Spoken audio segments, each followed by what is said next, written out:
La marque Oppo, tu connais? Attends. Oppo. Hop, hop, hop, hop, hop, hop, hop. Hop, hop, hop, hop, hop, hop. Non, sérieux, t'avais dit d'arrêter avec tes blagues pourries, là. Allez, petit rappel si t'es perdu avec toutes ces marques. Alors, Oppo, c'est une marque chinoise. Et oui, encore des Chinois. Oppo est actuellement le 5e constructeur mondial de smartphones. Et oui, le 5e, plutôt pas mal quand même.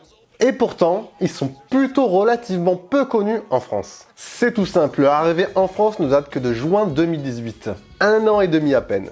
Donc voilà, si je résume un peu, Oppo est pour l'instant un simple acteur de niche en France, avec seulement 1% de part de marché. Cependant, si tu suis un peu l'actualité des smartphones, ils ont sorti récemment, enfin il y a quelques mois, de très bons smartphones milieu de gamme comme le Oppo Reno 2 et le Reno 2Z. Et ils s'attaquent aujourd'hui sur l'entrée milieu de gamme avec notamment le Oppo A9 que je te présente aujourd'hui et aussi le Oppo A5 un peu plus entrée de gamme que je te présenterai un peu plus tard. Du coup, si t'es prêt, on va se déballer ce A9 2020, mais juste avant...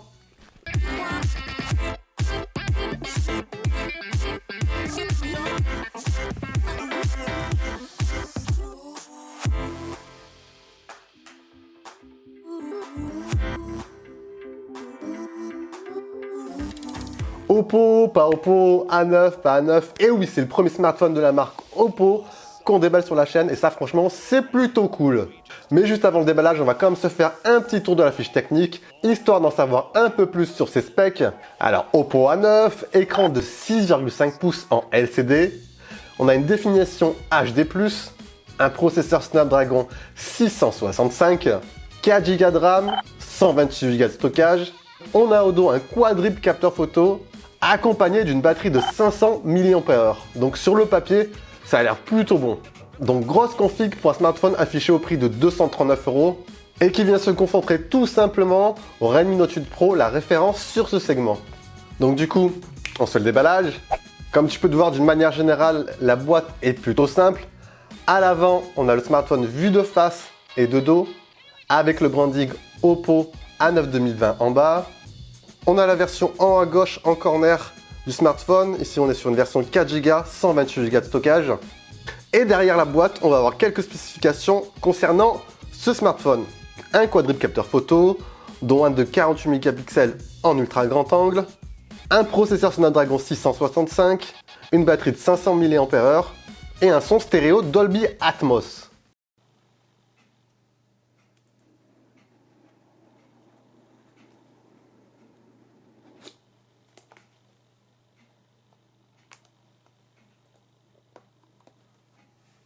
Donc en premier lieu, on a un compartiment. Comme tu peux voir, on a le branding Oppo marqué devant. À l'intérieur, on va retrouver, comme d'habitude, certificat de garantie. Bon, on s'en bat les couilles. Petit plus quand même, Oppo nous livre ici une protection pour le smartphone. Donc plutôt cool de la part de Oppo. Hop, derrière, on aura le smartphone avec toutes les specs que je t'avais indiquées au préalable. Et enfin, on retrouvera dans le dernier compartiment une paire d'écouteurs et un chargeur USB type C. Et voilà, c'est tout. Donc le strict minimum qu'on attend de la part de Oppo. Donc du coup, on va se retirer la petite protection, histoire de se faire une première visite du smartphone. Allez hop, premier ressenti. Franchement, agréablement surpris pour une marque que je découvre.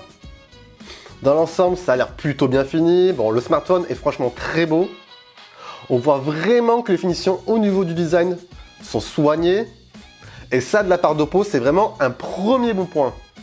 Donc à l'avant, on va avoir un grand écran de 6,5 pouces. Donc plutôt grand. Honnêtement, si t'aimes pas les grandes dalles, passe ton chemin. Au niveau de la connectique, on va avoir en dessous un haut-parleur stéréo. Au centre, la prise USB type C. Et juste à côté, la prise jack. On aura ensuite à droite le bouton de démarrage. Et je sais pas pourquoi, ils nous ont mis les boutons de volume à gauche. Juste en dessous de l'emplacement, double nano SIM et carte SD. Bon, sinon, tu l'allumes ce smartphone ou pas? Bon, ça va, on va quand même l'allumer. Histoire d'en voir un peu plus niveau écran. Bon, comme je t'ai dit, pour rappel, on est sur une dalle LCD IPS en HD+, seulement. Donc pas de Full HD comme tu peux retrouver sur la plupart des smartphones entrée milieu de gamme aujourd'hui. Donc c'est un peu dommage je trouve, AP Oppo doit quand même faire des concessions. Donc premier constat, écran allumé, la colorimétrie a l'air bien respectée, la luminosité aussi. Bon certes on n'est pas sur du Full HD, mais la différence ne se voit quasiment pas. Enfin ici en tout cas. Donc on en verra un peu plus lors de mon test approfondi.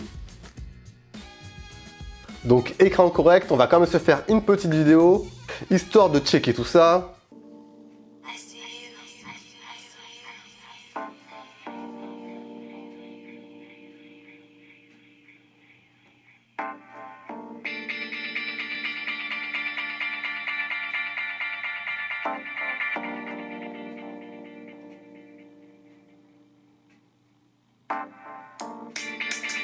C'est pas mal quand même.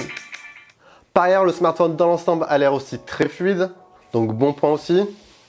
L'ergonomie, comme je te l'ai dit au début, est plutôt bonne, sans être extraordinaire non plus. Il tient très bien en main, mais pour une utilisation optimale, je te conseille de l'utiliser à deux mains. Et voilà, on a fait un petit tour de ce A9 2020. Et oui, déjà. Et toi alors, chez toi, tu connais peut-être la marque Oppo. Tu as peut-être déjà acheté un smartphone de leur marque. Ou tu envisages d'acheter le Oppo A9, pourquoi pas, ou le Oppo A5. Allez, dis-moi tout ça dans les commentaires, c'est vraiment cool de pouvoir échanger avec vous. Allez, petit instant promo comme d'habitude, si tu souhaites me soutenir, n'oublie pas d'envoyer tes pouces bleus, oui, tes pouces bleus. Pour les nouvelles et nouveaux qui sont de passage, je vous invite à vous abonner et bien sûr à activer la petite cloche de notification pour recevoir toutes mes prochaines vidéos et rester connecté sur la chaîne. Et sur ce, je te dis comme d'habitude, à la prochaine et ciao ciao!